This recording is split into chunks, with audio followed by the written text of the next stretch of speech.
ago, my fellow classmates and I had just been released from the delicate, ever-loving realms of Deborah Alexander into the fiery pits of the Howland High School building. Our souls and minds, fresh and untainted by the directors, had little idea of what was in store for us in the upcoming year. First off, freshman band orientation. This is when we were all excited and gung-ho about learning drills, rehearsing fundamentals over and over and over again, when running a lap was nothing to be laughed about, and when spitting sunflower seeds on the practice field was an abomination. The first time we ever witnessed a Nancy Moore mind relapse is when she asked the seniors to demonstrate marching for us. She asked Skylar Seelbach and Nate Riggle to march with their right arm out in the air to emphasize preciseness, thus turning the entire exhibition into a Hitler Youth convention. The first time we ever witnessed senior privileges was at the water cooler. Yes, we would stand in line, famished and near fainting, while seniors would shove past us to get their cup first. Excuse me. The second time we ever witnessed a Nancy Moore mind relapse is when she forgot to use the W when spelling out Howland. This was quite a load for the first 3 days. Then came band camp.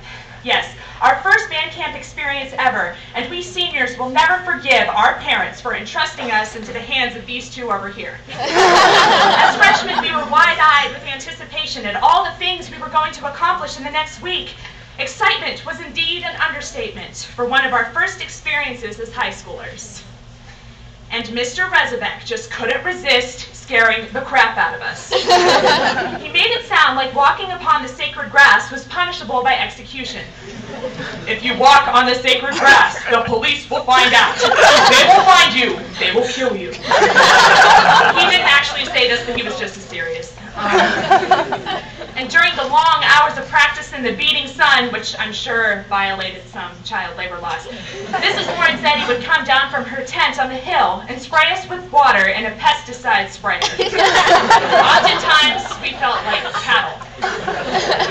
Other times, we felt like prisoners screaming, "Water! Water!" And once, in an effort to get us to shut up, Mrs. Moore threatened us with a cracker break. It was 95 degrees. We remember the band dance destroying the tendons of marching band members across the field. We remember skit night with the Mrs. Moore, Mr. Rezebek love scene between Skylar Seelbach and Wayne Gore, which was totally awkward. We remember Miss Band Camp with Stephen Ludwig and his pink bikini, Joey Sutton and his Laura Bush getup, and Paul Gore taking the crown. We remember the true freshman initiation with water balloons, buckets of water, and a wa-tagu siam. We remember sticks and stones may break your bones, but the Howland Band will rock you. And we remember the bat. Apparently in the freshman boys' bathroom there was a bat flying around. Mr. Rezebek takes charge in complete paranoia, screaming, "No one touch or swing at the bat." Just as he said this, Stephen Ludwig walks out of a stall and the bat flies over his head. Out of instinct, he is able to catch it in his towel, slam it on the floor, and kill it. Oh, the memories. And who here is still scarred for life from the band day at OU? Granted, this was a beautiful campus, and OU is an amazing college. Blessings be upon it.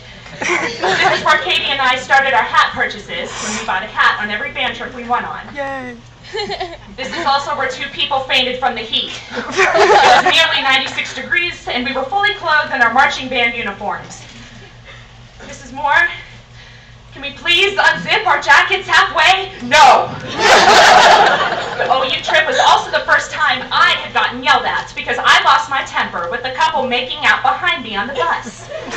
Mike Marion's firm animal ringtone promptly provided some comic relief. And Kennywood, where it was so hot we would rinse our socks in cold water in the sink in the bathroom. Also, at the end of the day, when it was time for the parade, we were in dead silence in anticipation for our performance. Before you know it, Nicole Averill shouts, "Elmo!" And the whole band burst out in laughter at the random man in the Elmo costume walking next to us. But all of these trips didn't hold a candle to the Band and Choir Virginia trip, 2006. The bus ride to Virginia for the Fiesta Ball was approximately 8 hours long.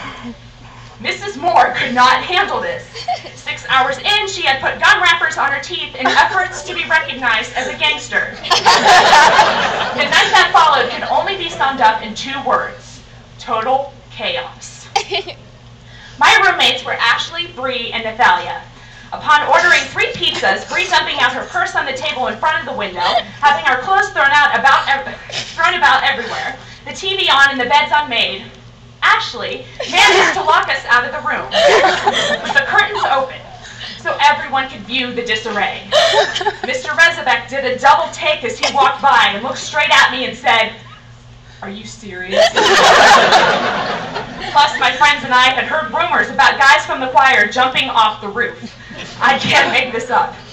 So Katie and I went for a walk and did some investigating. And then we found Josh Keifer, remember him, and asked if he had really done it. "Yeah," he said. "And now I have to spend the whole day at Busch Gardens tomorrow with Mr. Moore." There was a lot that happened in the next couple of days, like Billy Cochran wearing bunny ears around Busch Gardens, along with Dan Griffin, who had pink flower face paint, and Nathalia having to limp around Colonial Williamsburg because she broke her toe jumping off a bed. But none of us can remember too much else, thanks to the Golden Corral. Yeah, it was Mother's Day, cloudy, but it was beautiful outside, and we were laughing and enjoying ourselves on the bus when we pulled up to the Golden Corral. Decent place, right? No. This was probably the worst decision that was made ever in the history of decision making. I am serious.